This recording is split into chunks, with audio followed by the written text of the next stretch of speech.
אחר צהריים טובים, עוד מעט ערב טוב. אמנם הפתיחה החגיגית תארך בעוד שעתיים, אבל אני אתחיל מיני פתיחה.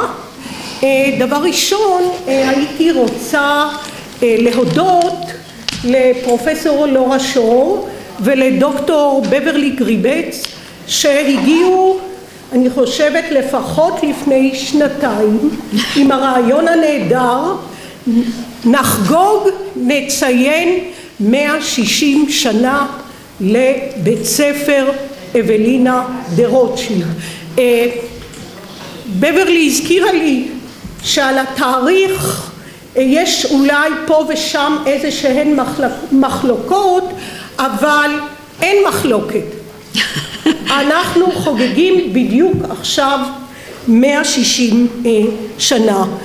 אני גם רוצה להודות ליד בן-צבי על כל העמל, לוועדה המארגנת שהשמות שכבר הזכרתי שותפות אליה, פרופסור משה רוסמן, פרופסור יובל דרור, דוקטור צבי בקרמן וגם אני.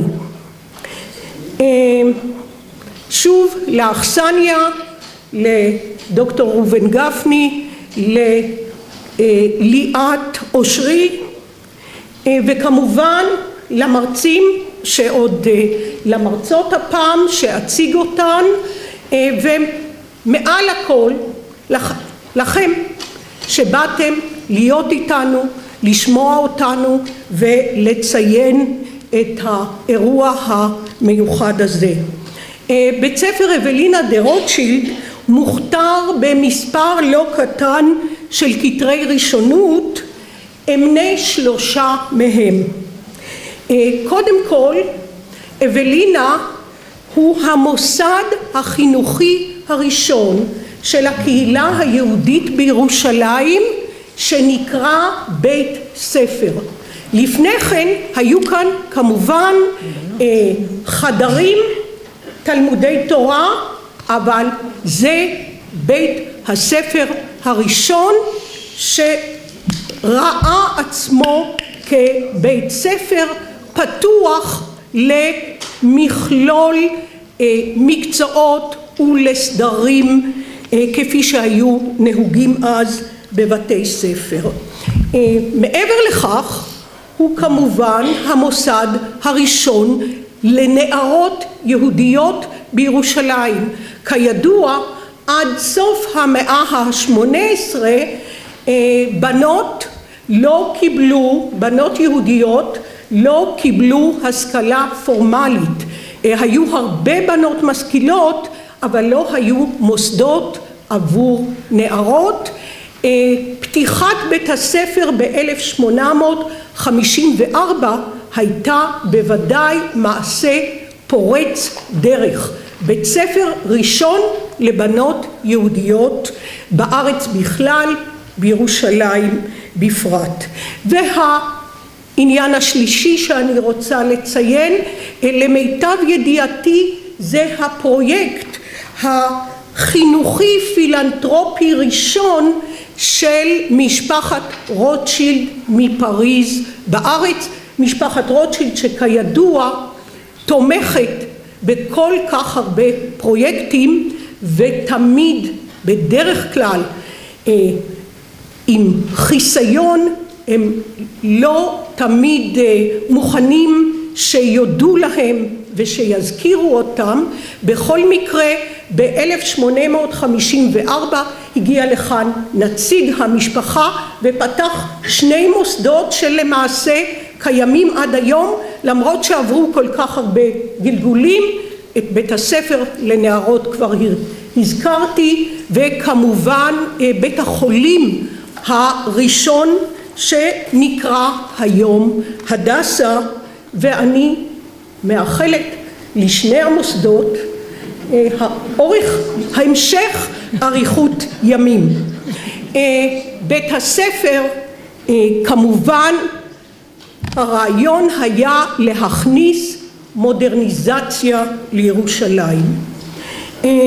במאה ה-20 בית הספר זכה למספר מחקרים וגם למספר תיאורים ספרותיים. אזכיר כרגע את המחקר החדש של פרופסור לורה שור, שתיארה, חקרה ותיארה בספרה שיצא בשנה האחרונה את בית הספר בירושלים, The Best School in Jerusalem. היא תדבר בהמשך והיא בוודאי תנסה להוכיח שאומנם זה בית הספר הטוב ביותר. את 50 השנים הראשונות של בית הספר אני חקרתי ופרסמתי כבר לפני למעלה מעשור. מעבר לכך, לפני שנתיים יצא לאור רומן Jerusalem Maiden של טליה קרנר, רומן באנגלית שהגיבורה היא בוגרת אוולינה. אולי במידה מסוימת הספר הוא המשך לספר שיצא לפני 50 שנה, רומן של מרים שוורץ, סופרת ירושלמית, שנקרא קורות חווה גוטליב. מעניין. שמה מהבית היה טריסטלר. תודה. ומעניין שתי הפנים של בית הספר, הפן כפי שהוא מצויר במחקר והפן של הבוגרות כפי שהוא מצויר בספרות, ואני מקווה שגם נעסוק בכך בהמשך. אז אני רוצה להציג את הדוברת הראשונה, מנוחה וייס, סוציולוגית חינוכית, ארגנה השתלמויות מורים באוניברסיטת שיקגו, בטכניון ובאוניברסיטת חיפה, עבדה בלשכת המדען הראשי של משרד החינוך, ולא בדיוק לאחרונה, אבל את יודעת מתי, סיימה לימודי MA באוניברסיטת תל אביב, בהיסטוריה באוניברסיטת תל אביב, והיא חקרה את חינוך הבנות הדתיות בתקופת הקולוניאליזם, המקרה של בית הספר אוולינה דה-רוטשילד. בבקשה, פה או פה תקצונך. שלום, הייתי מיעט. תודה רבה. יש לי בן של מלמד שלום, תודה למרגלית. אני סוף סוף פגשתי אותה אחרי שידעתי על העבודה שלה, ואני חושבת שבמידה מסוימת העבודה שאני כתבתי על אוולינה דה-רוטשילד בשנות המנדט הבריטי היא המשך. לא תדברי למיקרופון.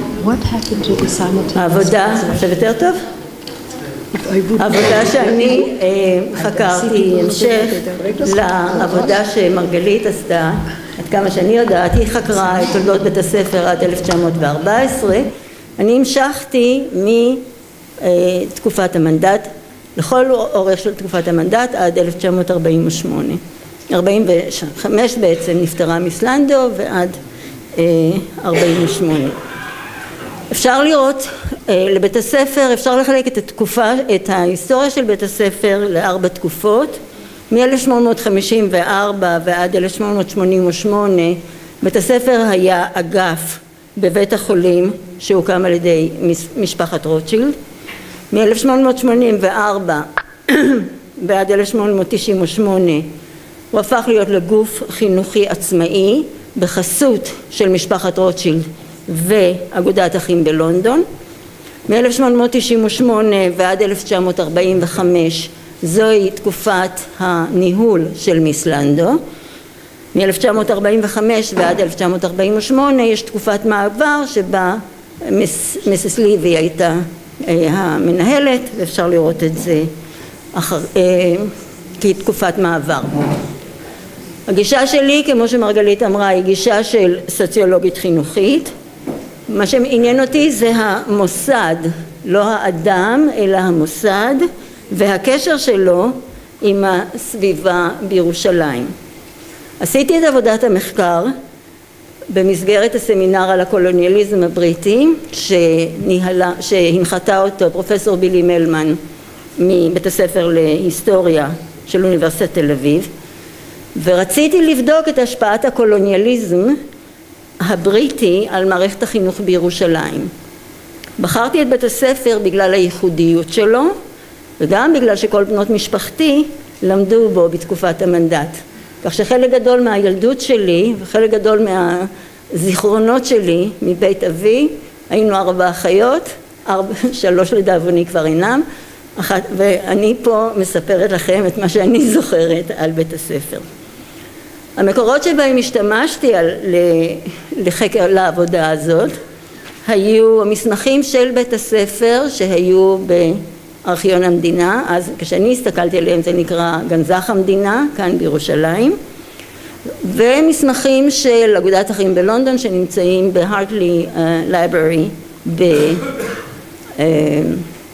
בסאות'המפטון באנגליה, ודיווחים של המפקח על בית הספר ג'ון בלום, שהיה אחראי על בתי הספר בכל בתי הספר בארץ, ובמיוחד היה לו קשר טוב במיוחד עם בית הספר ועם צוות המורים שבו.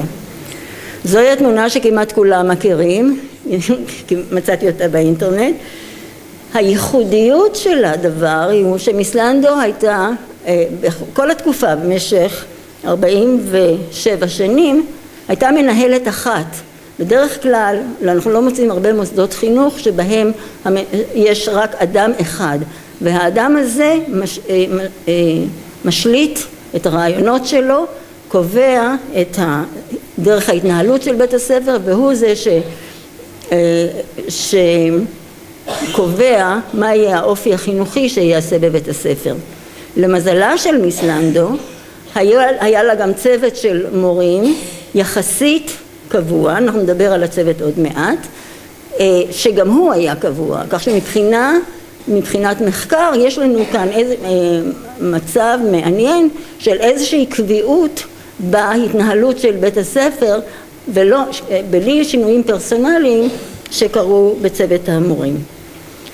בשקף שלפניכם אולי קשה לראות, אבל חשבתי לתת לכם טעימה ממה זה להתחיל לחפש בארכיון עם כל מיני דברים על דברים שקרו פעם.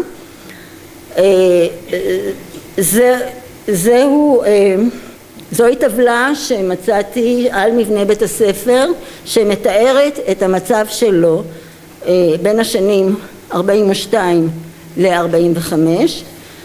אתם יכולים לראות את מבנה בית הספר פה, היו בו 10 כיתות, 2 מכינות, 3 כיתות של בית הספר היסודי, 3 כיתות של חטיבת ביניים, 2 כיתות של החטיבה העליונה, וכיתה מסחרית אחת שנסגרה ב-1945 כי בגלל חוסר עניין של אנשים שהיו שם. בממוצע בבית הספר היו כ-400 תלמידות. מה שמעניין בטבלה הזאת זה שיעורי הנשירה מבית הספר. בירושלים באותה תקופה הייתה בעיה קשה מאוד של תלמידים שנשרו מבתי הספר, וקשה מאוד היה למוסדות להחזיק אותם. אנחנו מסתכלים על הטבלה, מספר התלמידות שנשרו מבית הספר, וזה אחרי המינוס יש תמיד, המספרים האלה הם מאוד מאוד קטנים, מה שמעיד לדעתי על העובדה שבית הספר היה אהוב, מוכר, אנשים אהבו להיות בו, שמחו להישאר בו.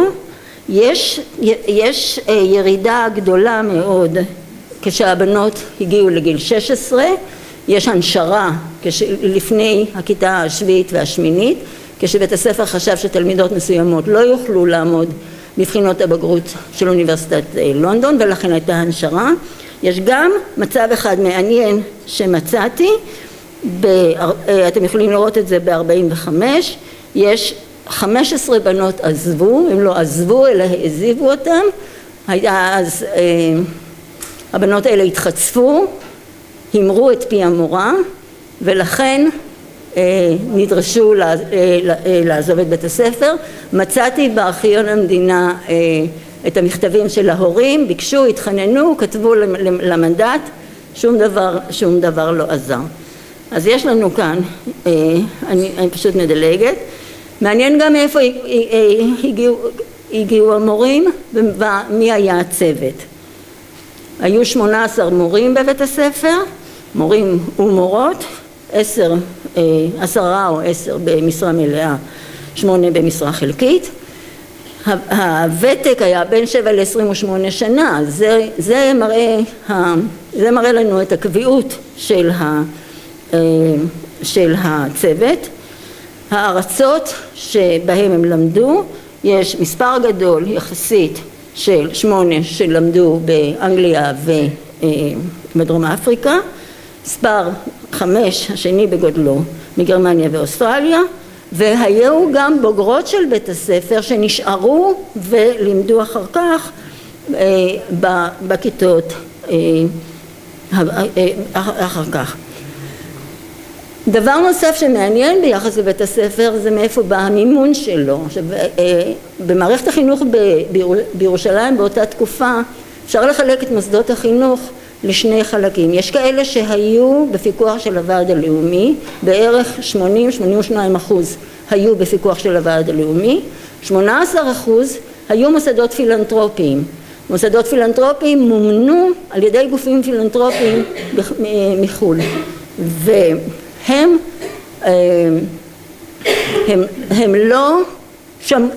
לא היו, בגלל שהם לא היו בפיקוח של הוועד הלאומי, הם יכלו לנהל את בית הספר לא לפי הצרכים, ההכתבות מלמעלה של מחלקת החינוך, אלא לפי הדרישות של הגופים הפילנטרופיים שמימנו אותם. בדיוק בהתאם לכך, בית הספר אוולינה דה-רוטשילד יצר קשר קבוע, היה לו קשר קבוע עם אגודת אחים בלונדון, שאליו הם פנו בכל הדרישות, אליו הם דיווחו, והדיווחים הקבועים האלה שהם שלחו, שמיסלנדו שלחה, הם אחד סוג המסמכים המרכזי שממנו אפשר ללמוד על ההתנהלות של בית הספר. השאלה המרכזית היא, שאותי עניינה, זה איך בית הספר הצליח להתקיים כמוסד עצמאי. אנחנו יודעים כאן, במערכת החינוך שלנו כאן, בארץ מדברים כל הזמן על תקציבים, יש מספיק או אין מספיק. בתחילת כל שנת לימודים, בסיומה, בית הספר, לא רק מיסלנדו, שלחה דיווחים לבית הספר, דיווחים על בית הספר לאגודת אחים בלונדון, ובהם היא תיארה את מספר התלמידות שלמדו, שיעורי הנשירה שכמו שאמרתי היו מאוד מאוד חשובים, האומדנים והדוחות התקציביים היו בתחילת כל שנה ובסופה, ותמיד הייתה בעיה שלא היה מספיק כסף והיה צריך לגייס באיזושהי צורה את ההפרש. היה מעקב אחרי השתלבות של הבוגרות בירושלים. הנתון הזה הוא מאוד חשוב מפני שזה היה אחד הדברים שעניינו את חברות האגודה, ועד חברות האגודה שהיה בעצם המנהל של בית הספר, כי מה שהיה חשוב לחברות האגודה זה להוציא את הבנות מהסביבה המיידית שלהם, למנוע מהם להתחתן בגיל 15-16 ולהפוך לאימהות צעירות מוקדם מאוד, לתת להם כישורים של נשים מודרניות, לתת להם אפשרות לפתח את עצמם מבחינה אישית וגם מבחינה תעסוקתית, ולהבטיח שהם יוכלו לעזור בכלכלת המשפחה. המעקב הזה אחרי הבוגרות אפשר להנהלה להראות את ההצלחה של בית הספר במילוי הדרישות האלה או החזון הזה של נשות האגודה. היה גם חשוב מאוד גם לתת לדווח על ההתרשמויות של המבקרים, לספר על הפרסים שבית הספר זכה בהם. זה היה חשוב גם בשביל, זה הופיע ב-Jewish Chronicle, זה הופיע ב-British Council, מיס לנדון נסעה בסוף כל שנה ללונדון, והיה פסטיבל גדול מסביב לבית הספר, גם כדי לגייס תרומות וגם כדי להראות את החשיבות של בית הספר עבור הקהילה בלונדון וגם עבור הקהילה בארץ. בית הספר יצר זהות תרבותית מיוחדת לתלמידות של בית הספר.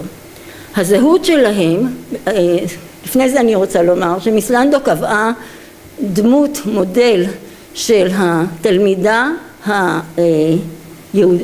התלמידה האולטימטיבית. המודל נקרא בנות אוולינה, בת אוולינה. והשאלה, אני אתייחס כל הזמן לבת אוולינה כאל המודל של המטרות,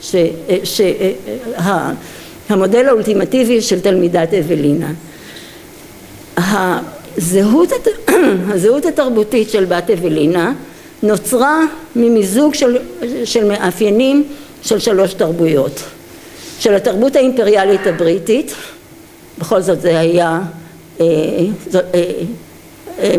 פלסטינה הייתה קולוניה, מבחינת הקולוניאליזם זה היה מין סוג של קולוניה באימפריה. התרבות של יהדות אנגליה, שהיא הייתה הבסיס שממנו ינקה מיס לנדו זה היה כור מחצבתה של מיס לנדו, והיא רצתה להפוך את הבנות למשהו בדמותה של הנערה האנגלית הדתית שנמצאת בלונדון, וכמובן שאי אפשר היה להתנער מן התרבות של ארץ ישראל העברית שהתחדשה מכל הרוחות שנשבו בה, מכל הניסיונות שהיו בה. ג'ויס, מהי זהות? מהי זהות תרבותית? ג'ויס גודמן, שהיא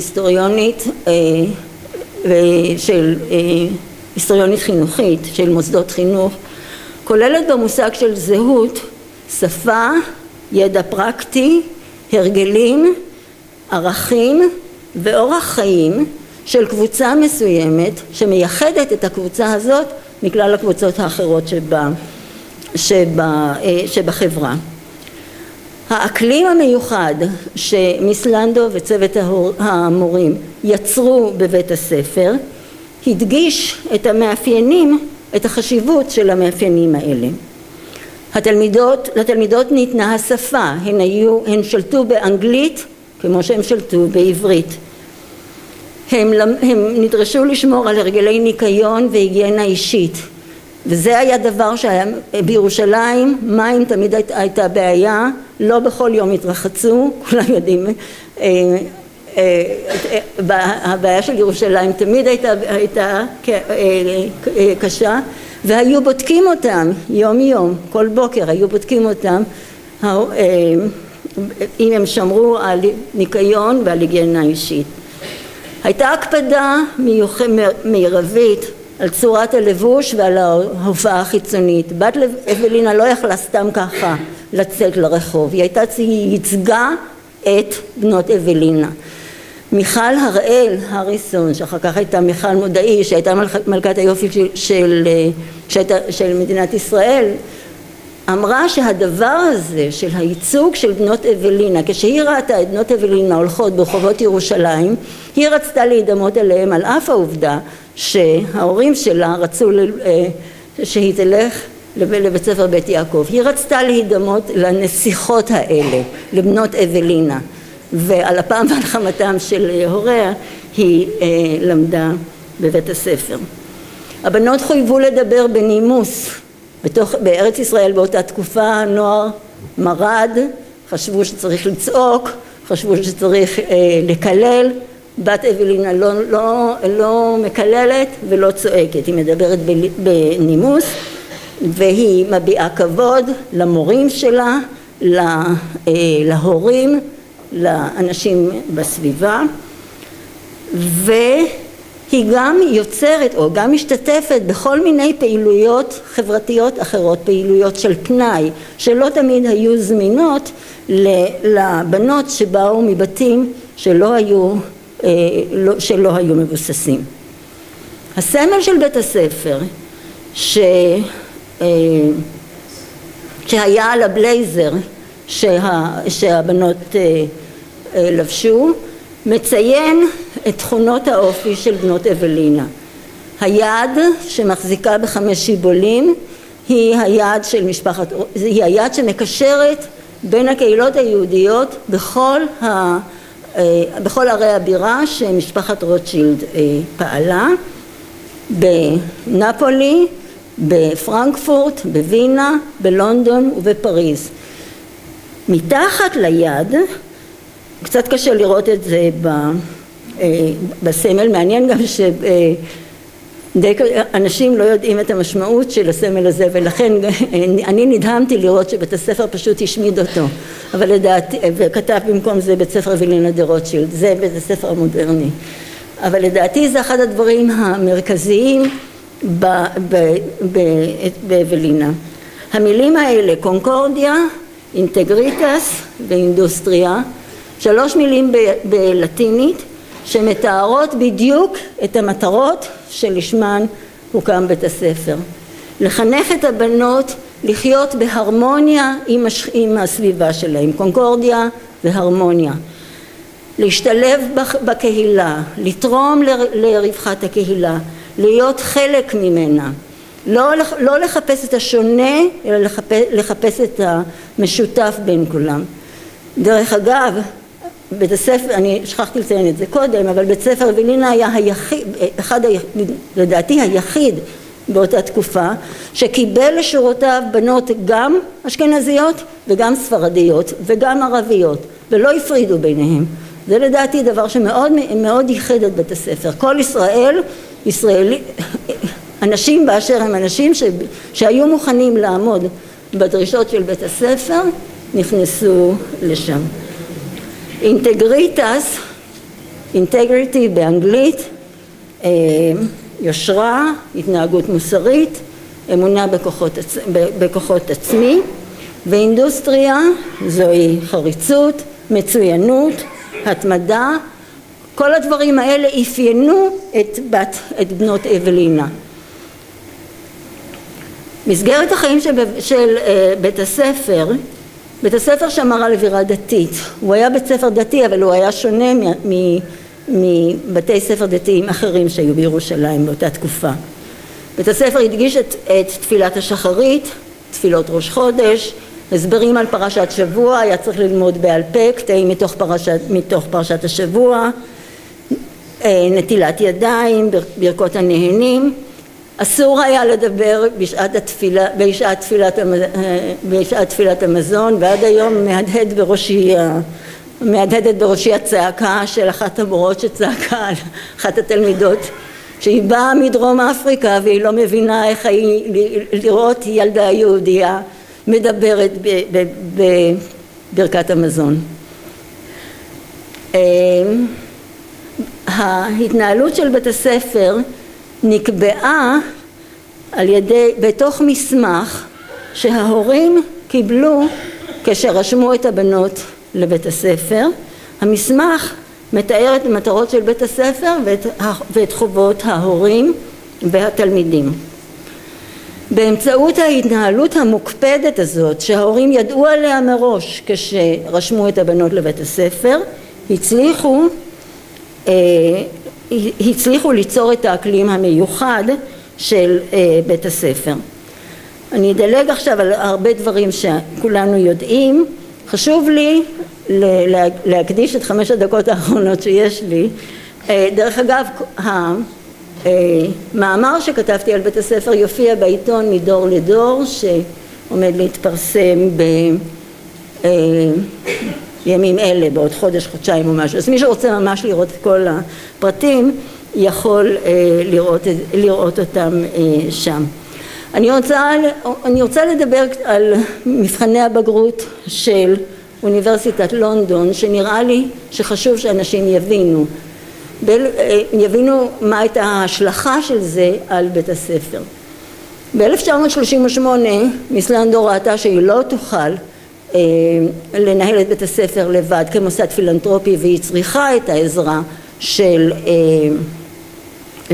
רשויות המנדט, לא חלילה של הוועד הלאומי, אלא של רשויות המנדט, ולכן היא הסכימה להפוך את בית הספר לבית ספר ציבורי, ואז היא קיבלה מרשויות המנדט 11, בדיוק את אותו סכום שרשויות המנדט נתנו לבתי הספר האחרים, אלא שהסכום ניתן ישירות לה, והוא לא ניתן לוועד הלאומי שחילק אחר כך את הכסף בין המוסדות השונים. באותה שנה היא גם החליטה להעלות את רמת ההישגים ואת רמת העבודה של התלמידות, והיא החליטה להגיש אותם לבחינות הבגרות של אוניברסיטת לונדון. עכשיו, אוניברסיטת לונדון נקראו גם מבחני הבגרות של אוניברסיטת לונדון, נקראו המבחנים הקולוניאליים. בכל רחבי האימפריה חינכו את הבוגרים למבחנים האלה. המבחן היה עדות לרמת השכלה מסוימת שהמועמד או המועמדת הגיעו אליו. כל הדרישות היו זהות עבור כל הנבחנים בכל מקום, בכל רחבי האימפריה. הנבחנים נדרשו לשלוט בשפה האנגלית, בחוקי המתמטיקה, בהיסטוריה הבריטית, ביסודות החוקה הבריטי, ביסודות הגיאוגרפיה הכללית, והיה שאלון קטן עם מעט מאוד שאלות על המוסד הספציפי, על האזור הספציפי שבו הם למדו.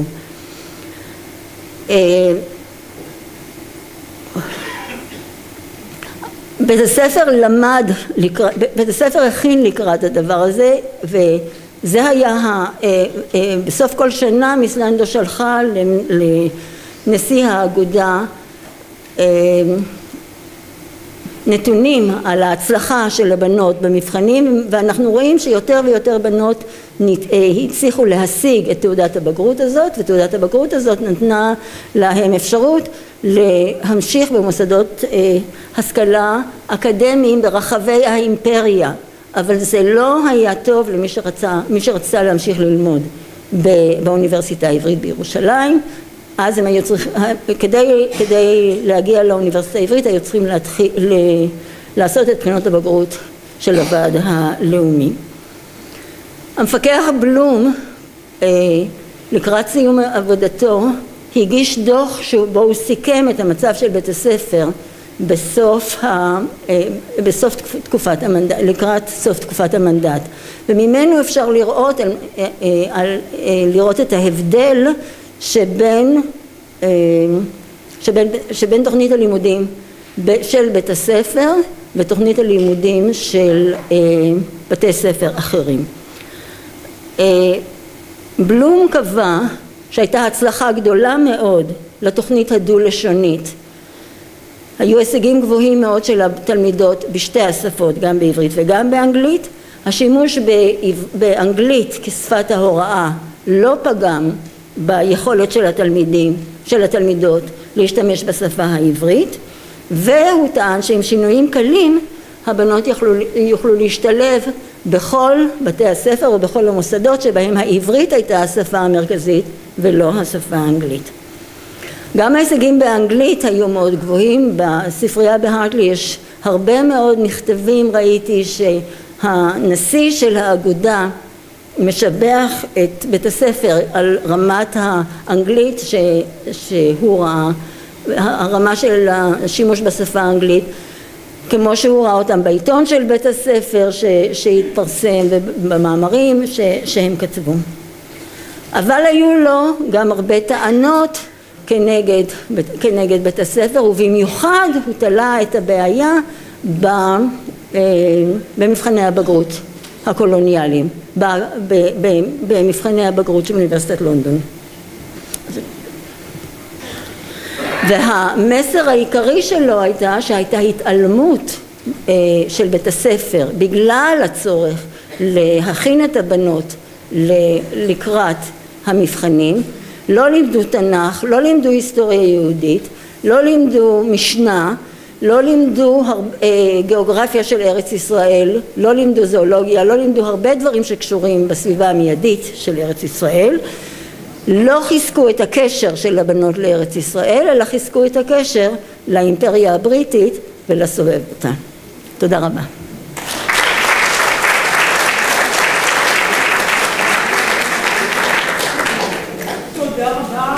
ירושלים יקר, חברו של דוד שחר, חברו הקרוב, תודה שלמה על הנוכחות שלך כאן. דוד שחר נולד בירושלים ב-17 ביוני 1921 ונפטר בפריס ב-2 באפריל 1997.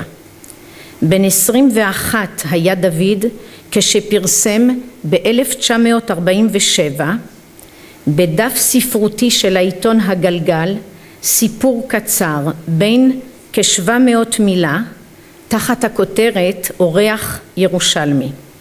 וב-1956 תחת הכותרת הרומנטית על החלומות מופיע קובץ סיפורים ראשון מפרי עטו, ובו 12 סיפורים קצרים אשר רובם ראו אור ראשון בעיתונות היומית. אחר כך יופיעו עוד קבצי סיפורים קצרים, סך הכל 28 במספר, בקבצים קיסר, מגיד העתידות, מותו של האלוהים הקטן ושפמו של האפיפיור. גם סיפור לילדים בשם סודו של ריקי, הרפתקאותיו של ריקי מעוז, והרומן סוכן הוד מלכותו יראו אור טרם פרסום המאסטרפיס שלו, הלא הוא היכל הכלים השבורים. אני חייבת להפסיק רגע. אני בטוחה שכאן הקהל קרא את שחר ומכיר אותו. זה מאוד מאוד מחמיא לי ומחמם את ליבי. כי לפעמים אני חושבת שאני מדברת לתוך מדבר. אף אחד היום לא מכיר אותו. בשנת 1969 מופיע קיץ בדרך הנביאים, השער הראשון בטרילוגיה היכל הכלים השבורים, שאליו מצורפת תת הכותרת מגילות ירושלים, אך זו חדלה מלהופיע מהכרך השני והלאה. יריעה זו תלך ותתרחב ל8 כרכים או 8 שערים. מדובר בסוגה ספרותית חדשה מבית מדרשו של שחר, הלוריין, הדהוד שקוף של הלחם המילים לוריה ורומן. אם כן, שחר מצביע במוצהר על השפעה רעיונית ברורה של תורת הקבלה הלוריאנית. ללוריין 8 פרקים או שערים, ליתר דיוק 7 שערים ועוד 1 סתום. זאת אולי על פי הדגם של שערי חומת ירושלים. משנת 1969 ועד 1994 מתפרסמים קיץ בדרך הנביאים, המסע לאור כסדים, יום הרוזנת, נינגל, יום הרפאים, חלום ליל תמוז, על הנר ועל הרוח ולילות לוטציה. סוכן הוד מלכותו הוא רומן אקסטרה ההיכל המתפרסם ב-1979. וב-1998, שנה לאחר מות הסופר, מוסד ביאליק יפרסם כאות מחווה את 60 העמודים שנמצאו בעזבונו. רומן בלתי גמור, תחת הכותרת אל הר הזיתים. יצירתו של הסופר תורגמה לשפות רבות. הוא זכה להכרה בינלאומית בשל, אני מצטטת את השיפוט, אומנות הסיפור המיוחדת במינה ובשל עושר הדמויות והמסתורין האופף את הסיפורים. בצרפת כונה דוד שחר הפרוסט האוריינטלי וזכה בפרסים יוקרתיים, ביניהם פרס מדיסיס ב-1981 שזה הנובל של ספרות מתורגמת. ולאחר סקירה חטופה של היבול הספרותי הענף, אני מזמינה אתכם לטייל בירושלים של שחר, זו של סוף המאה ה-19, בימי השלטון העות'מאני ותחילת ימי האנגלי בארץ. בסוף המסלול נגיע לחצר בית הספר אוולינה דה-רוטשילד, בית הספר של מיס לנדאו השוכן בבית מחניים ברחוב הנביאים, פינת רחוב שבטי ישראל, וכיום מושבה של לשכת שר החינוך. בסוף שנת לימודים זו אנו אורחי הכבוד בטקס חלוקת התעודות לבוגרות בנוכחות מורים, אנשי חינוך, נציגי המנדט ונכבדי העיר, וביניהם הבק הטורקי והקונסול פרוספר לוריה בק. שם מצפה לנו חוויה בלתי נשכחת לגיבורת הגיבורות של היצירה כולה, הרי היא ג'נטילה לוריה. את ציירת לנו פרופיל של בוגרת, זה כל כך מתאים לי. זוהי אחת הסצנות המכריעות והמכוננות ביותר בחיי הגיבורה וביצירה השחרית. זהו הצופן של כל הסימפוניה המופלאה, היכל הכלים השבורים. בהרצאתי אני מציעה לבדוק את האתרים הפיזיים שהיו לסופר מקור להשראה לאור התיאוריות של גסטון בשלר, הפילוסוף הצרפתי בן המאה ה-20, אשר חקר את הפואטיקה של המרחב וקישר אותה לפואטיקה של החלימה. אותי מרתק לראות כיצד הדברים מתלבשים ככפפה ליד על הדמות הנשית השחרית, גיבורת הסצנה. איזו ירושלים מתאר הסופר? שחר מאוהב בירושלים הנצחית המזמנת לו עבר מפואר, הווה מפתיע ועתיד לא ודאי. כל מימדי הזמן כולם מקבלים את זהותם ואת מיקום המשכיותם מעצם המקום העומד בכל השינויים והיציב בכל התהפוכות. ירושלים המסתורית והחלומית, מקור השראתו העיקרי וכור מחצבתו, הינה עיר ואם בזכות אופייה האוניברסלי, ריבוי גלויותיה ומגוון הקבוצות האתניות הדרות בה. מבחינת קווי המתאר של העיר, מככב בעיקר המשולש הנמתח מבית הגברות המוסלמי שבממילה אל שכונת הבוכרים ואל רחוב שבטי ישראל. מבחינת קווי המתאר של הנפש, יש לכל אחד ירושלים שלו, וזו של שחר ייחודית, מלאת קסם, הוד והדר, ויחד עם זאת צחיחה ומאובקת. בבית הגברות המוסלמי הגובל בבית הרוזנת והצמוד לבית הסוהר לנשים שליד גן העצמאות, נחכה עם שולמית המיליטנטית, גיבורתו הראשונה של היוצר, למחבל כדי לשחררו מנשקו. ברחוב מליסנדה, היום רחוב שלומציון המלכה, ניכנס למספרת חינוך ונשוחח עם שאול חיימג'אן, נהג המונית המאוהב באנסטזיה הבלתי מושגת. בפינת מליסנדה ורחוב יפו שוכנת קנקן, מסעדתם של יום טוב העצוב ופסח השמן. יעלי גוטקין, אשת החובה, ישובה בפינה, שוקדת על קריאת שיריו ומצפה לברל רבן, כפול הזהות. המשורר הכנעני יש בעל השטרות ובעל החזון המזוהה עם יהושע בן נון כובש הארץ, הוא האינטלקטואל האמיתי. בפינה אחרת דאוד הנהג לבית גוטקין מסב עם הנהג הלבנוני הצרפתי של הנציב העליון אשר בא להסיע את דוקטור לנדאו רופא העיניים לבירות, וביניהם מתפתחת שיחה המבליטה את הניגוד לא רק בין שני נהגים כי אם בין שני עמים. נחלת שבעה מאכלסת את בית חיימג'אן ואת בית ארדיטי. עלינו ברחוב הרב קוק ובצד שמאל לא נשארנו אדישים לקולות הבוקעים מתוך בית הספר העממי לבנים לכבוד ההכתרה של הראשון לציון הספרדי הרב בן ציון מאיר חי עוזיאל. באותו רחוב, בפינת רחוב הנביאים, ברחבה שמול בית החולים רוטשילד, היום מכללת הדסה, לא נוכל לעצור את קרקור המקצבים של הטנגו הסוחף ונצטרף לריקוד המשקר של אוריטה, שהיא כולה אור וזוהר, לצלילי הכינור שבידי גבריאל יונתן לוריה, בנם היחיד של ג'נטילה ופרוספר ביי. הוא הציר הזכרי של היצירה. ממול, מעבר למפגש רחוב הרב קוק ורחוב אתיופיה, נפגוש ברחוב המתפתל נזירים קופטים, ארוכי גרם ומסוגפים, המכוונים צעדיהם לכנסייה החבשית ירוקת הכיפה. מאחת הסמטאות יציץ דוד זרח בדרכו לחנות הספרים העתיקים שלו, או שמא הוא חומק למרתפה של רייזלה הזונה. נגיע לפתח ספריית בני ברית, שם מחכים לנו סרוליק הספרן והרטט הנעים והענוג של להיטות הקריאה.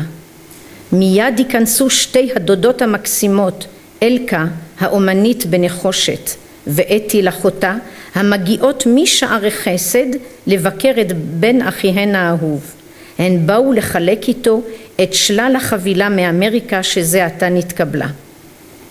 נמשיך לרחוב ישעיהו פינת דוד ילין, והנה קולנוע אדיסון. אריק מחכה לאמו המאחרת לסרט. היא מגיעה מהבית בשכונת הבוכרים, אך ודאי התעכבה כי מישהו בשכונה נזקק לה בדיוק ברגע צאתה. מהפינה הזו נפנה לכיוון רחוב סנט פול, היום רחוב שבטי ישראל, עד לקליניקה לעיניים של דוקטור לנדאו, השוכנת לצד תחנת המשטרה הבריטית. מחלון המשטרה יציץ המפקד וויליאם גורדון במצלמתו. ממול, מעל לשער בית החולים האיטלקי, פסלה של מריה הקדושה. ראשה מכוסה בוורדס, העוטף גם את ראשו של התינוק החבוק בזרועותיה. היא תשמוט מבטה ותוסיף להרכין ראשה. ציטוט: בהדר ובחן של צניעות ובשלווה רבה של ביטחון וחסינות. נחצה את הכביש באלכסון ואנו בחצר בית מחניים. פינת המשולש שלנו. וכעת נוזמן ברוב נימוס אנגלי לטקס הסיום של מחזור הבוגרות של בית הספר על שם אוולינה דה-רוטשילד. הלא הוא בית הספר של מיס לנדאו. ובו תברך הנערה ג'נטילה כהן את האורחים המכובדים ותזכה בהזמנה אישית לביתו של הקונסול הספרדי הבק הטורקי אדון פרוספר לוריה, וזאת מיד לאחר הטקס. נלך בעקבותיהם עד לרחוב הנביאים מספר 25, נתרשם מיופיו של הבית המוקף גינה גדולה ובחצרו באר מים. נרד אחריהם למרתף שהוא בית גנזים של ממש, מרופד שטיחים המואר במנורת לוקס, ולאורה מנצנצים כל החרבות והפיגיונות והשלחים והאקדחים והאוכפים וכלי ריתמה המקושטים, וארונות מלאים וקדושים תכשיטים. על גבי שידות וכיסאות וקורסאות ושרפרפים מגובבים גלילי רקמה ומשי. לא נפריע לגילויי מחמני האהבה של הבק לנערה הצעירה, נחמוק בשקט אל המרפסת, והנה תופיע שושי הרוזנת בעיניה המחייכות, בסתר הכובע העגול הקטן שלראשה, בכפפות הלבנות שלידיה הענוגות ובמשב בוסם היסמין. ברחוב יופיע דוקטור זונדק, ההולך למדוד חליפה אצל החייט אנטיגונוס, שחנותו נמצאת מול המכולת של אוזן אדומה. בנו של זה, רבי יצחק, פוסע ברחוב הנביאים, הגבול הדק המפריד בין דרך הנביאים, העורק הראשי והמטופח והמודרני של כל הקונסוליות הזרות בימי האנגלי בארץ, לבין 100 שערים, השכונה החרדית ביותר בעולם. בראש מורכן ובעיניים עצומות למחצה ובצעדים רכים יגלח רב יצחק את הקירות עד למאורתו שבמאה שערים. שם יזעיק את אנשיו למלחמת קודש במחללי השבת. נחזור לבית לוריה, הנמצא בשכנות לבית גוטקין, ומעבר לכביש הקונסוליה האתיופית שקיסר חבש היילי סילאסי מבקר בה. בית לנדאו שוכן בפינת רחוב הנביאים ורחוב אתיופיה.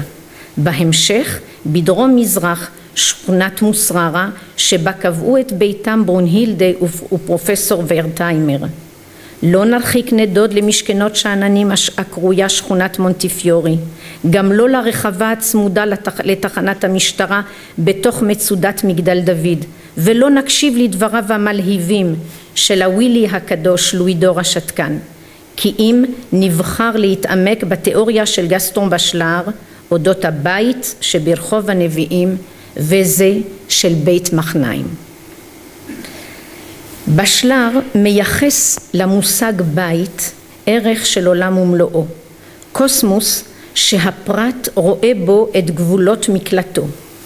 היתרון המבורך ביותר של הבית הוא המחסה שהוא נותן לחולם, המאפשר לו לחלום בשקט ובשלווה. הבית הוא כלי האחסון, תודה. הבית הוא כלי האחסון בכף ובחטא הגדול ביותר בעבור בעליו למחשבותיו, זיכרונותיו וחלומותיו, ובכלל החלימה היא החומר המאחד את העבר עם ההווה ועם העתיד, וכל הזמנים הללו מעניקים לבית כוחות דינמיים שונים, אך בעיקר כוח מרכז. בלעדיו היה האדם הופך לישות מפוזרת, חסרת ליבה ועוגן. ואכן המרחב הגדול של בית לוריה וזה של בית הספר נחוצים להחלת כל הזמנים כולם הנדחקים אל משהו מעין זמן דחוס אחד. עוד נגלה כי בזכות הזיכרון וכוח זכירתה, ג'נטילה החולמת הגדולה של הלוריין מעכבת את מעופו של הזמן האבוד. אוקיי, אני כאן פשוט אקצר בתיאור התיאוריה, אתם ודאי שמעתם עליה ומכירים אותה. גסטון בשלר מדבר על כך שלכל בית אמיתי יש גג כביכול מגן מפני פגעי מזג האוויר, אבל בעצם הגג זה הראש בעננים, כן? ויש מרתף, המרתף הוא תמיד חשוך ותמיד משחרר את כל הבלתי הגיוני ואת כל החלומות. אני פה ניסיתי פשוט לאמץ את התיאוריה הזו ולהלביש אותה על הגברת ג'נטילה לוריה שעליה אני לא מוותרת, סליחה, כי זה אני מדברת בשם שחר, כל כך מעט מדובר בו שפשוט זה כאב לב. אז אם כן, אוקיי, וכעת לצלע השלישית של הרצאתי, הגברת ג'נטילה לוריה, דמות המפתח שבכל גיבורה שחרית יש משהו ממנה, זו שעולם הנפש שלה מתפתח ומתגבש לאור חוויות חייה באופן סכמטי. ניתן לומר שזה מזכיר גלילת סרט ולא תמונה מקובעת. וכדברי הסופר הצרפתי דידרו, אשר המליץ לטבול את הנוצה בקשת הענן ולזרות מאבקת הפרפרים על השורה בשעה שכותבים אודות נשים. כך שחר חוקר את הלב הנשי, בייחוד את זה של ג'נטילה גיבורתנו. היא מופיעה ביצירה כילדה, כנערה מתבגרת, כאישה צעירה, כמבוגרת וכזקנה. רוב גוניותה, מקוריותה, לפעמים מוזרותה, מסירות כל מונוטוניות לרקע הסיפורי. היא מגלמת את הפרובלמטיקה המיוחדת של תפיסת הזמן והמקום. הזיכרון שלה מכתיב את קצב הסיפור, את קצב הסיפר, את התפשטותו או את צמצומו. לו היה ניתן לצייר על גרף את מהלכיהן של הדמויות הנשיות ביצירת שחר, הייתה ג'נטילה לוריה מופיעה במרכז התרשים.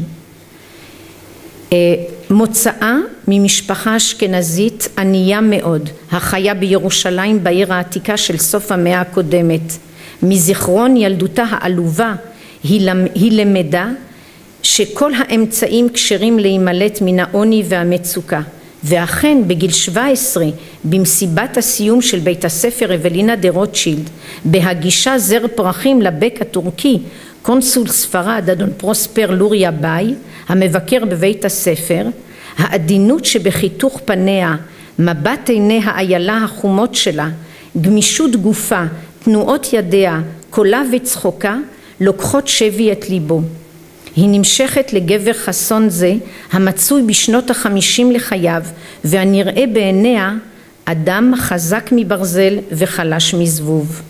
מכובד ועשיר, על אף היותו נשוי ואב לילדים, הם אינם חוסרים בעינוגי אהבים כבר בפגישתם הראשונה המתקיימת במרתף הבית שברחוב הנביאים.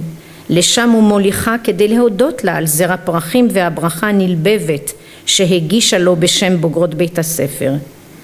כאן ועכשיו מתחילים החיים האמיתיים.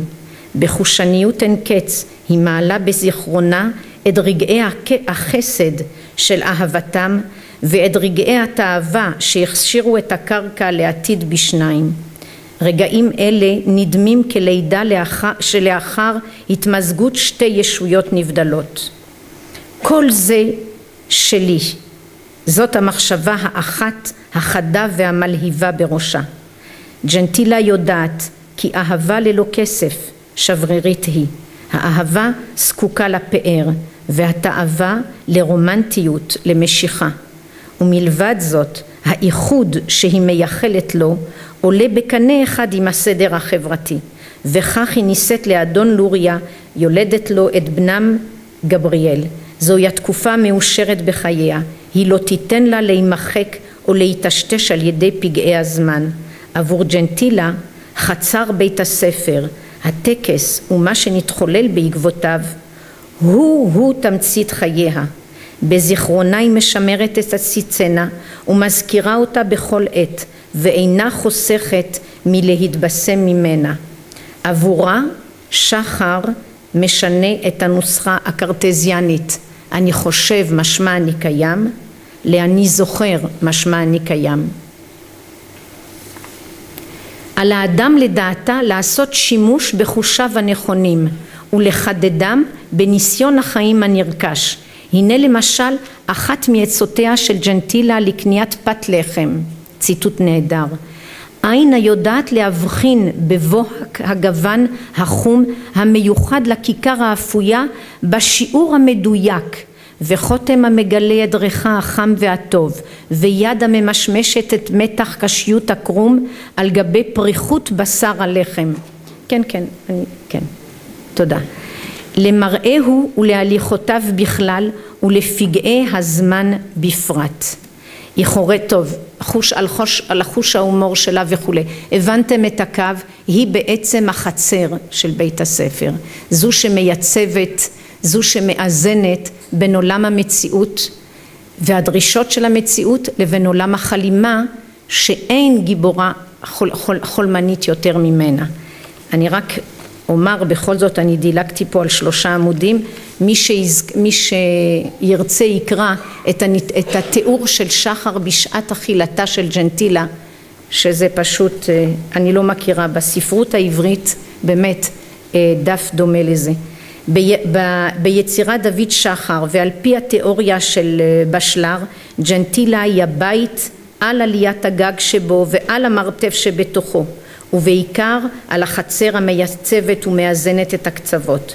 היא העמוד התווך הזורח כשמש בקונסטלציה של כל הדמויות. בלזק הוריש לנו את הבגוריו, דוסטויבסקי את האחים קרמזוב ודוד שחר את ג'נטילה לוריה.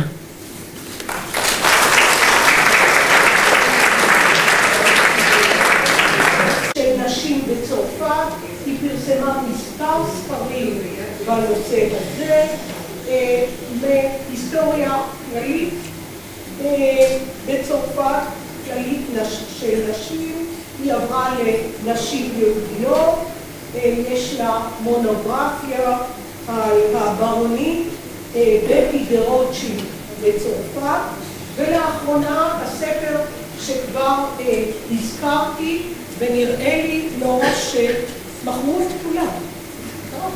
אז חבל שלא הגיעו יותר. אם כן, ספרה The Best School in Jerusalem. פרופסור שור גם עוסקת באדמיניסטרציה אקדמית, מעורבת בארגון הדסה וכמובן גם בארגון שתומך כאן בהדסה ברנדייס אינסטיטוט, ואולי זה המקום להודות לפרופסור שולה ריינרץ ולפרופסור סילביה ברק פישמן, שתדבר שתיהן תופענה במושב הבא על התרומה החשובה מאוד שלהן לאירוע הזה. אז נורה, בבקשה. תודה. If anyone doesn't understand English well enough for this talk, please get the earphones. It would be a pity not to understand. And I see some people are feeling a little tired. Maybe you want to stretch. I give you 30 seconds. Stand, stretch, because I want all of your undivided attention. The topic of my talk is very much focused on Annie Landau herself. It's called Woman of Destiny, Annie Landau, and the years are 1900 to 1945. There were many visionaries in Jerusalem at the turn of the 20th century. Few were endowed, like Annie Landau, with skills and personal attributes that contributed to the realization of their dreams.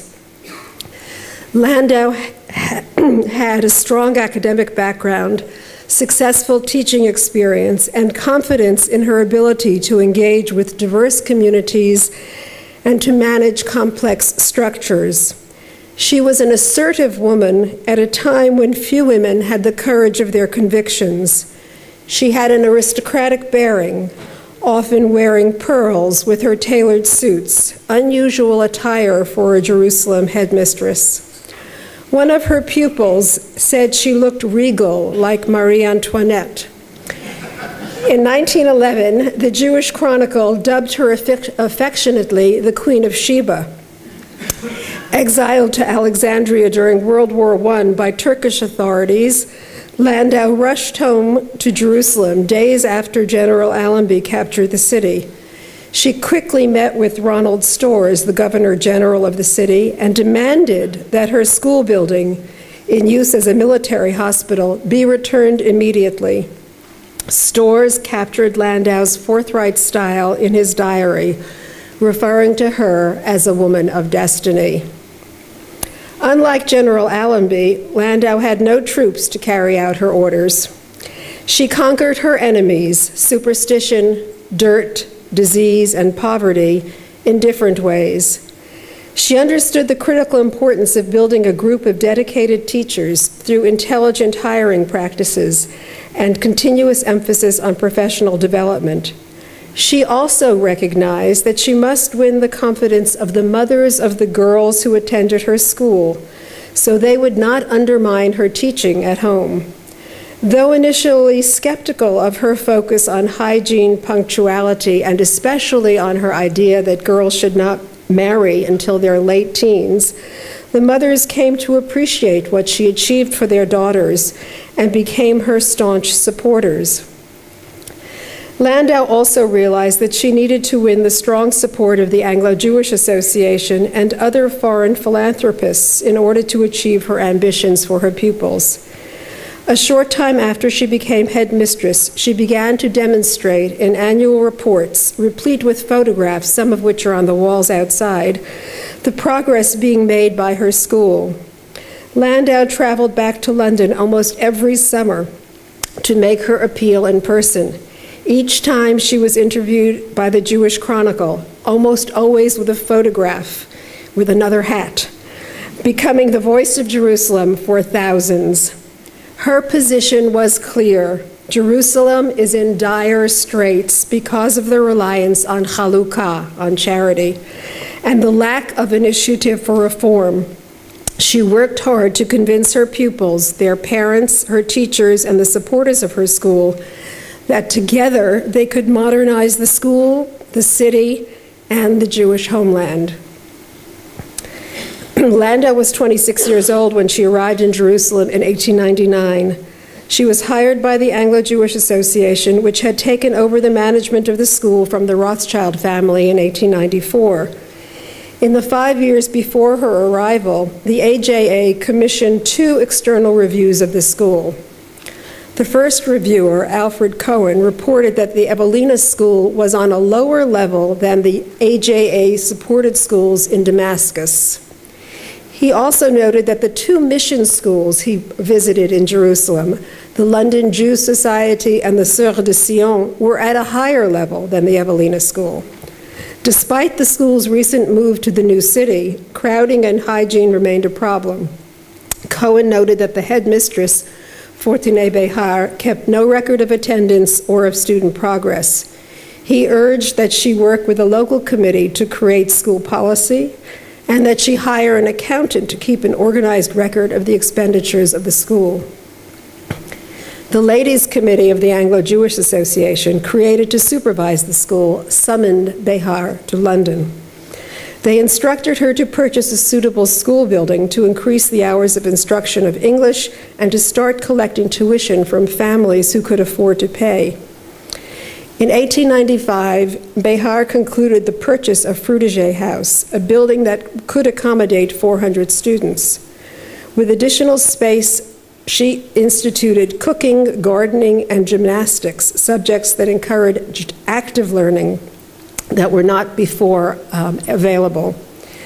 A separate kindergarten was also established, taught by Emma Jungnickel, a Christian pilgrim who had studied the Froebel method that encouraged learning through play, a revolutionary concept in Jerusalem where young girls were taught to sit quietly until they were old enough to sew. 4 years later, the association sent another reviewer, Israel Abrams, a member of the London Committee for Training of Jewish Teachers, to inspect the school. His report confirmed that there had been some improvements in cleanliness and general decorum, but Abrams emphasized the need for better trained teachers for a local inspector. And in response to his report, the Anglo-Jewish Association hired Annie Landau as the first full-time English instructor at the school. In her first weeks in Jerusalem, Landau learned a lot about the school. She noted there were no blackboards in the classroom, and she was forced to write on the green walls of the room. More troubling than the lack of teaching tools was the lack of order and sense of purpose. Although Behar reported that there were 350 girls enrolled in the school, Landau noted that attendance rates were so poor that 250 was a more accurate number. Girls completed the academic portion of their day by making a brief recitation, after which they were free to work on embroidery or sewing. The superstitions of the parents entered the school in the form of blue beads, silver tokens, camphor bags, and pieces of dried garlic that were worn around the girl's neck to ward off the evil eye. Shortly after Landau's arrival, Behar was called away to care for an ailing mother and left Landau temporarily in charge. The months that followed were a trial for the new teacher. A few of the basic school management practices with which she was familiar were employed at the Evelina school. Admission, for example, took place several times a year. There were no birth records to attest to anybody's age. Attendance was not compulsory. Pupils were not promoted based on the completion of a body of work. Most of the teachers were part-time and showed marginal interest in the pupils. The curriculum included a smattering of French, English, Hebrew, and Arabic. As a result, she thought the girls learned nothing well. The poverty of Jerusalem was worse than anything Landau had witnessed in London. But her biggest concern was the complacency of the population and the general lack of resolve for self-improvement. Having taught immigrant children in London, Landau was aware that the parents' dedication to self-improvement for their children was the major reason for pupil success. She was determined to change the culture of the Evelina school and of her new city. Recognizing the weakness of the parents, she determined to make the girls the catalysts for change. A A few months after Behar returned to Jerusalem, Olga Davigdor was sent out by the AJA again to inspect the school. She found the same kinds of problems. I'm going to skip forward. She found the same kinds of problems and noted only that she thought Annie Landau was doing a very good job. There were three other teachers who came in for positive review. Yosef Miyuchas, who was the first and important Hebrew teacher in the school, Madame Asul, who taught embroidery, and Emma Jung-Nickel, the kindergarten teacher. She also noticed problems with the accountant and fired him immediately. This was an accountant who never kept any record of what was funded and what was given away and what was credited. She asked Annie Landau to take over the financing of the school. In her report, at the end of her report, she concluded in the following manner: I regret to say that in spite of the large sums annually spent on the school, in spite of the exertions of the committee to regulate its affairs, in spite of the time and trouble we spend on it, we appear at present to have no school, only bits of one. We have not sufficient desks, not sufficient school materials. We have very few teachers of any value, and too many, alas, of none. A few months after this report was filed in 1900, Fortuné Behar resigned and the association appointed Annie Landau headmistress. This was her opportunity to turn her dream into a reality. She had the support of the Anglo-Jewish Association. Now she needed the support of the teachers to change the curriculum, to begin to change the girls of Jerusalem. Landau called her teachers together for a formal meeting in April of 1901. She addressed them in a long speech detailing her criticism of all the current practices and her goals for the school. She kept a copy of this talk in the teachers' room and urged the teachers to refer to it regularly. In her opening remarks, Landau stated her personal vision for the school. We have it in our power to influence not only the child, but its house, and still further, the country in which it will in future live and work. 2 years later, she restated these views. We are educating the girls of Jerusalem, and in so doing, we are slowly but surely solving the problem of the future of the Holy Land. For when these girls are mothers, they will teach their children a new creed, unknown to present-day Jerusalem, the creed of independence, of self-help. Powerful, really powerful. The method for achieving her goals was spelled out clearly in her minute book, which she also shared with the teachers. She began with religious training, which played a central role in her educational scheme. Landau noted that the pupils had little idea of their duties to God, to their fellow man, nor to themselves. She didn't blame the teachers for this sad state, since she thought this was the responsibility of the home. But since it was not being done at home, Landau said, we will do it in school. Next, Landau turned to the topic of discipline. She believed that no school could function successfully without it. The school was to become responsible for the upbringing of children in the habits of punctuality, of good manners and proper diction, of cleanliness and neatness, and also for inculcating consideration and respect for others, and honor and truthfulness in word and act. She was critical of the school she was now administering. It was deficient in its overall tone. It was too loud. In the past, she said, teachers did not care enough about the children, permitting them to run wild during recreation periods and on the steps going in and out of the classroom. This must change. In her view, discipline was the foundation for character training, which was necessary to accomplish the goals she had for the pupils. In the early years, she was particularly concerned about the older pupils who would soon leave the school. She believed their characters had not been properly formed. She identified their tendency to gossip as a particular problem. Landau presented her teachers with examples of the unseemly habits of their pupils, not to denigrate them or their families, but rather to imbue in the teachers a sense of mission. They were to become deeply involved in the total education of their girls. Landau told them it was not sufficient to teach one subject area well.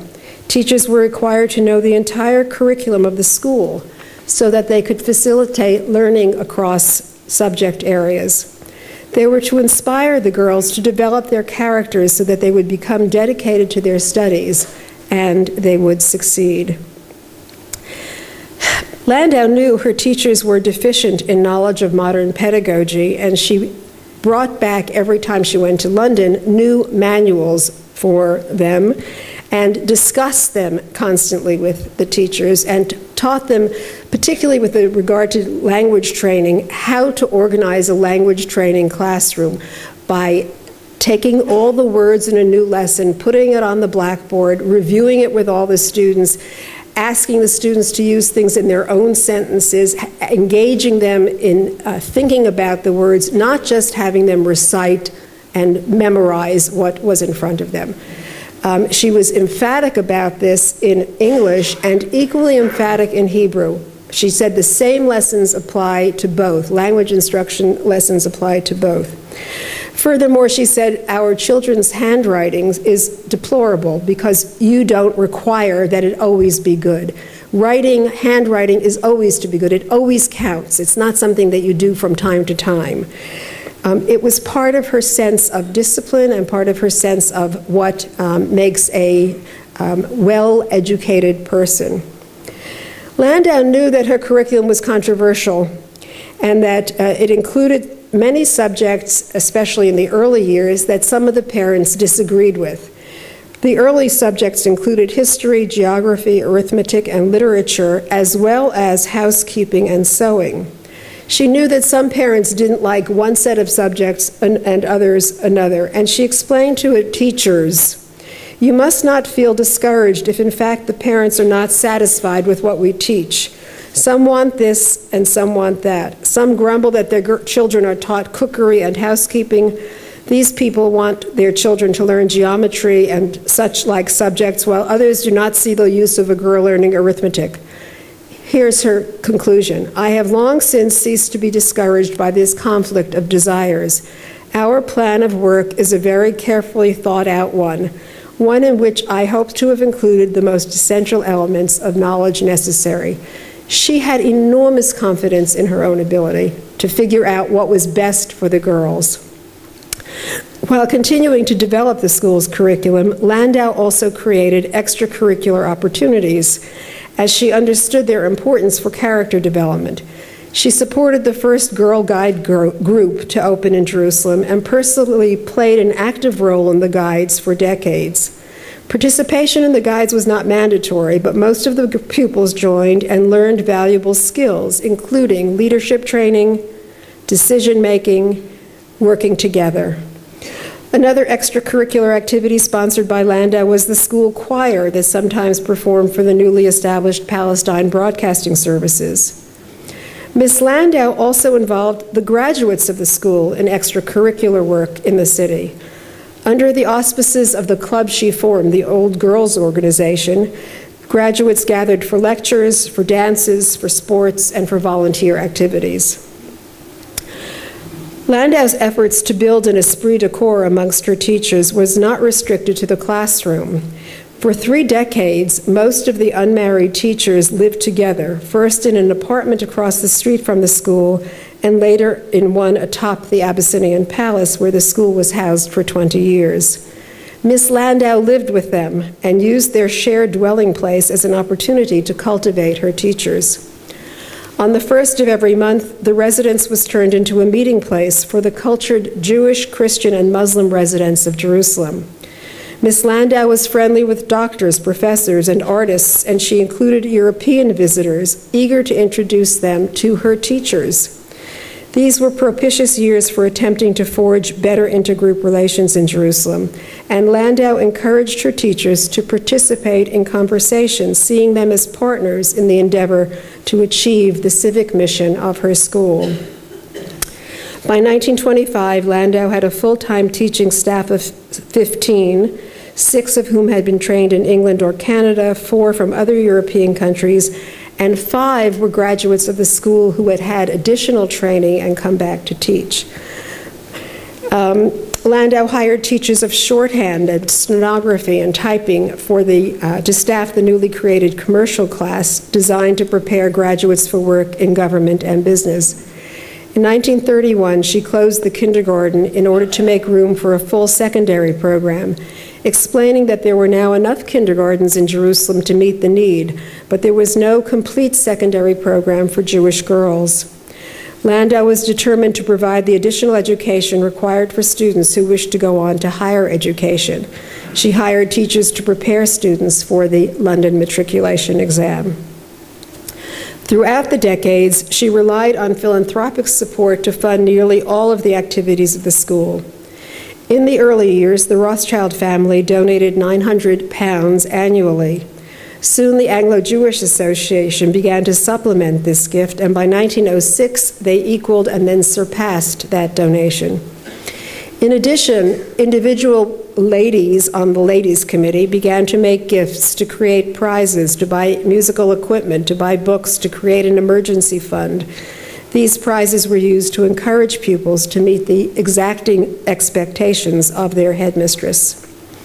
Throughout the years, Miss Landau faced financial emergencies, health crises, World War I, riots, the earthquake of 1927, more riots, all resulted in the need for emergency funds to maintain the health and good spirits of her pupils. During her exile in Alexandria during World War I, Landau made the acquaintance of several notable philanthropists or their emissaries. The Kaduri family, the Mosseri family, and the Rosenwalds became staunch supporters, helping her to return to Jerusalem with funds to feed and clothe her destitute pupils. They continued to fund her in the coming years. The British Mandates Department of Education contributed a few £100s per year to the maintenance of the school, and the Public Health Department took over the responsibility for weekly nurse and doctor visits. Despite their support and the support of others, the Warburgs, the Schiffs, she knew every Jewish philanthropist. I'm sure she had a Rolodex with all the names. And she had one of the first phones in Jerusalem, too. Landau lamented annually that if she had more money, she could accept hundreds more students every year. In the late 1930s, new financial challenges emerged as a result of the need for additional security in the face of the Arab Revolt, and the simultaneous need to accommodate growing numbers of German refugee girls who began to attend the school with little knowledge of English or Hebrew. Landau instructed her pupils to aid the newcomers with extra lessons. In 1940, working with Henrietta Zolda and the Youth Aliyah program, she arranged for a group of 14 orphans from Frankfurt to be brought to the school. Again, raising extra money from friends, she rented a residence for them near the school, and then personally visited and made sure that the girls were warm enough in winter. In June 1942, as the school struggled to accommodate more refugees from Europe while facing wartime shortages, Miss Landau received news of the death of Lionel Rothschild and of the end of the Rothschild subsidy. This annual contribution, which dated to the middle of the previous century, when the family had paid for the entire budget of the school, was now about £1,500 or 25% of the annual expenditure. To meet that need, then, of the funds that were missing, Landau announced a tuition increase, and she was very concerned that this would negatively impact her students. But to her pleasant surprise, only 3 students announced that they could not afford to return. Annie Landau died on January 23, 1945, and despite heavy rain and biting wind, 2,000 admirers, friends, and former students gathered at the school to pay their respects. Chief Rabbis Herzog and Ben-Zion Uziel and senior teacher Elchanan Wachman spoke at the memorial service. British officials, Jewish and Christian religious leaders, Zionist officials, academic leaders of Hebrew University, Arab notables, and volunteers from the Red Cross and Girl Guides all attended her funeral on the Mount of Olives. Many eulogized her both in Jerusalem and in London, but perhaps Herbert Samuel, the first High Commissioner, captured her best, and here's what he said about her. Miss Landau was one of the best known and one of the best loved personalities in Jerusalem. In a community much troubled by divisions, racial, religious, and political, she made her house a meeting place for all. It was a center for friendly intercourse and goodwill. Miss Landau never tired in her kindly work of reconciling differences and promoting understanding. As an educationalist, she won a great reputation, especially for her success in developing in her pupils those qualities of character without which the acquirement of knowledge is of little avail. And I'd like to conclude with the following idea. Annie Landau is a stellar example of the intrepid English women who dedicated their lives to educating girls in many foreign outposts.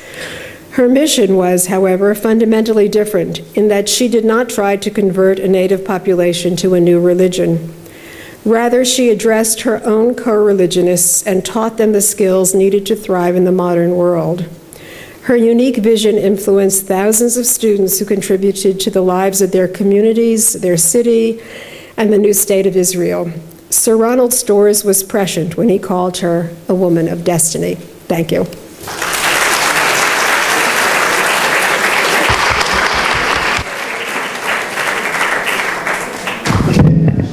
תודה רבה לשלוש המרצות. כל אחת פתחה לנו זווית לאחרת. אני חושבת שמה שניקח מפה זה לחשוב על החינוך אז והחינוך היום ומה ביניהם. אני אציג את השאלה, כל אחד ואחת יענו בעצמם, אבל ודאי שזאת שאלה מעניינת. יש לנו עכשיו קצת פחות מחצי שעה הפסקה וכולם מוכנים